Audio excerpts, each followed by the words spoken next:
എന്റെ പുതിയ അധ്യയന്മാരെ കൊണ്ട് ഞങ്ങള്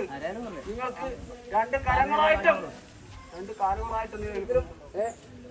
എല്ലാവർക്കും യാതൊരു അനർത്ഥങ്ങളും വരുന്ന വിഷമില്ലാതെ ശേഷം നീലേശ്വരം തളിയിലപ്പൻ എന്നാണാറ് അല്ലേ കാൽഭോഗി എന്നാണാറ് അങ്ങനെ പലതായിരിക്കുന്ന ശക്തികളുടെ മുന്നിൽ കൈയെടുത്ത പരമാർത്ഥം ഒരിക്കലും പുതുക്കേപ്പും മശൂക്കാരാവറും കക്കാട്ടപ്പുരം മടക്കിയപ്പുരം അല്ലേ അതിവിശിച്ച് എരിക്കൽ ശാസ്ത്രമ്പലം ഇതൊക്കെ അഭിമാന പ്രവേശിച്ചപ്പോൾ അഭിമാന പ്രഭുവിൻ്റെ അമ്മ വേട്ടക്കാളിയും പടിഞ്ഞാറ്റം എൻ്റെ ആനാറ് അല്ലേ മാതാവായിരിക്കുന്നതായ രൈരമംഗലത്ത് ഭഗവതി എനിക്ക് വേണ്ടിയിട്ട്